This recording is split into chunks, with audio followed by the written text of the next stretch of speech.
पे हर बिल्कुल बिल्कुल सही कह रहे हैं सर आप, बिल्कुल सही कह रहे हैं। फिलहाल एक बड़ी जानकारी सामने आ रही है, उसका रुख करना चाहेंगे। ईरान पर हमले का अमेरिका में विरोध किया गया। ट्रंप के फैसले के खिलाफ डेमोक्रेट्स बिना कांग्रेस की इजाजत के हुआ ये हमला, ये विरोध अब शुरू हो चला है। डोनाल्ड ट्रंप ने कानून तोड़ा है, ये कहा जा रहा है। ट्रंप की गलती की सजा अमेरिका भुगतेगा, ये कहा जा रहा है। अब देखिए, ईरान पर हमें हमला जो अमेरिका ने किया गया, उसके अमेरिका ने जो हमला किया है उस पर अब यहाँ अमेरिका में ही विरोध शुरू हो गया है। तस्वीरें सामने आ रही हैं, तस्वीरों में आप देखिए आक्रोशित लोग हैं, हाथों में झंडे हैं और इसी के साथ यहाँ पर अपना आक्रोश बयां ये लोग कर रहे हैं और कहा यह जा रहा है कि कानून तोड़ा है अमेरिका ने और डोनाल्ड ट्रंप ने जो किया है, जो गलती इसको बता रहे हैं कि जो गलती डोनाल्ड ट्रंप ने की है उसकी सजा अब अमेरिका भुगतेगा, ये कहा जा रहा है। इस वक्त की बड़ी खबर है, जिस तरीके से लगातार चेतावनी पहले डोनाल्ड ट्रंप दे रहे थे, उसके बाद बड़ा अटैक जो है वो किया गया है अब ईरान पर, और इसके साथ ही अमेरिका में ही विरोध जो है वो शुरू हो चला है। ईरान पर हमले का अमेरिका में विरोध हो रहा है। तस्वीरें सामने, ये तमाम लोग जो नारेबाजी कर रहे हैं एकजुट खड़े हुए हैं यहाँ पर। हिमांशी जी, तस्वीरें हम देख पा रहे हैं, यहाँ भगदड़ भी देखी जा रही है, लोग इकट्ठा भी हो रहे हैं, नारेबाजी भी कर रहे हैं और कहा जा रहा है कि कानून तोड़ा है डोनाल्ड ट्रंप ने। ये जो अटैक किया है इसका खामियाजा अब अमेरिका को भुगतना पड़ेगा और इसको डोनाल्ड ट्रंप की गलती बताया जा रहा है। जी पिंकी, देखिए, अगर इसके जो परिणाम होंगे वो बहुत दूरगामी होंगे, क्योंकि अभी ट्विटर पे काफी लोगों ने ये भी कहना शुरू कर दिया है कि ये कहीं तक इम्पीचमेंट के लायक क्राइम है जो ट्रंप ने किया है, क्योंकि उन्होंने किसी भी तरीके से अमेरिकन कांग्रेस को अपने फेवर में नहीं लिया था, या वहां उनसे किसी भी तरह का जो भी फेवर लेना है या उनसे इस तरह का आदेश पास कराना है या उनको अपने तरफ करना है, उन्होंने इस तरह की कोई कार्रवाई नहीं की है। और जिस तरीके से हम जानते हैं, अब हूती, हिजबुल्लाह और ये जब छोटे छोटे जो चीजें हैं जो एक पारंपरिक युद्ध ना लड़के इस तरह के छल के युद्ध लड़ती हैं, गुरिल्ला वॉरफेयर करती हैं और आतंकवादी हमले करती हैं, अब इस तरह की जो ताकत है वो सक्रिय हो जाएंगी और जहां पे भी इनको अमेरिकन दिखेंगे वो इनको टारगेट करेंगी, और ये बहुत क्लियर बात है।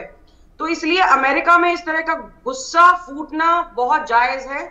अमेरिकन बेसेस हैं जिसपे लगभग 40,000 से ज्यादा जो इनके सैनिक हैं जो मिडिल ईस्ट में तैनात हैं, अब उन छावनियों पे भले ही ईरान हमला ना करे, लेकिन कहीं ना कहीं से लोग इसका फायदा उठाकर कोशिश करेंगे, क्योंकि एक बार बीच में भी हुआ है पिछले 3-4 दिन में कि एक हमला हुआ था जिसकी रिस्पॉन्सिबिलिटी किसी ने नहीं ली थी। तो अमेरिका हो सकता है, देखिए ये दो पॉसिबिलिटीज हैं, या तो ना हो, और अगर होता है तो इस तरह के छोटे छोटे इरिटेटिंग वाले चीजों में उलझ जाएगा। बहुत सारे जहाज हैं जो हॉर्मुज छोड़ रहे हैं, और अमेरिका को जो डोनाल्ड ट्रंप ने प्रॉमिस किया था कि मैं युद्ध में नहीं उलझाऊंगा आपको, अब कहीं ना कहीं उस प्रॉमिस से वो पीछे जा रहे हैं। देखिए, इसमें 5 चीजें हैं। पहली चीज तो यह है कि डोनाल्ड ट्रंप चाहते हैं कि खमेनेई को मारा ना जाए, वो सिर्फ सरेंडर करें ताकि एक औपचारिक कोई हेड वहां पे रहे और ये युद्ध खत्म हो जाए। ईरान अभी पीछे नहीं हटेगा क्योंकि उसकी पूरी वैधता उसके परमाणु जो कार्यक्रम है उससे है, और वो अभी पूरी तरह से नष्ट नहीं हुआ है, तो वो पीछे नहीं हटेगा।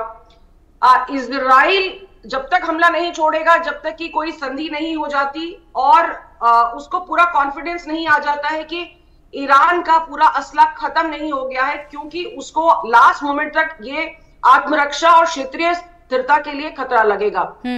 मध्य पूर्व के जो देश हैं वो इसमें इन्वॉल्व नहीं होंगे, भले ही ओमान हो, कतार हो, तुर्की हो, ये इन्वॉल्व नहीं होंगे। वो पीछे से बातचीत कर रहे हैं लेकिन इन्वॉल्व नहीं होंगे। अब इस समय परमाणु जो संयंत्र हैं उन पे हमला हो चुका है, आगे की स्थिति भयावह होगी, ये बहुत क्लियर है। यानी हिमांशी जी, आप कह रहे हैं कि अब आने वाले वक्त जो है और भी ज्यादा चैलेंजिंग होंगे और ये आग जो है वो भड़कती ही जाएगी। अगर डोनाल्ड ट्रंप ये मान रहे हैं कि मैंने एक हमले करके चेतावनी दे दी है, नष्ट कर दिया है, ईरान अब हिमाकत नहीं करेगा सर उठाने की, तो ये वो गलत समझ रहे हैं।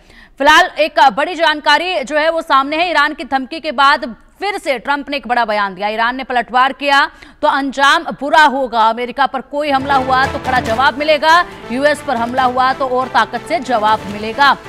ये डोनाल्ड ट्रंप ने बयान दिया एक बार फिर से। ये बयान तब आया जब ईरान की तरफ से कहा गया कि अब अमेरिका ने जो हमला किया है, अब जवाबी कार्रवाई करने की बारी हमारी है और अब हम ऐसा वार करेंगे अमेरिका पे जो अमेरिका भूल नहीं पाएगा। उसके बाद डोनाल्ड ट्रंप ने बयान दिया कि अगर ऐसा करता है ईरान तो यहाँ पर हम भी चुप नहीं बैठेंगे और भव्य अंजाम उसको भुगतना पड़ेगा। यानी कि अमेरिका अटैक कर दे और ईरान चुप बैठ जाए, क्या ये संभव है? ये लगता तो नहीं है।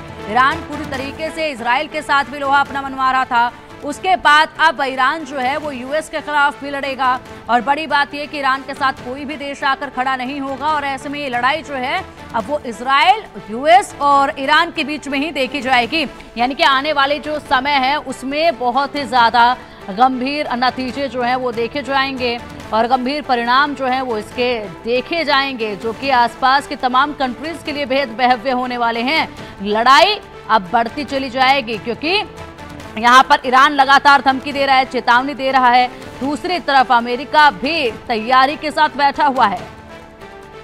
Short time ago, the U.S. military carried out massive precision strikes on the 3 key nuclear facilities in the Iranian regime: Fordo, Natanz, and Esfahan. Everybody heard those names for years as they built this horribly destructive enterprise. Our objective was the destruction of Iran's nuclear enrichment capacity and a stop to the nuclear threat posed by the world's #1 state sponsor of terror. Tonight I can report to the world that the strikes were a spectacular military success. Iran's key nuclear enrichment facilities have been completely and totally और अमेरिकी हमले के बाद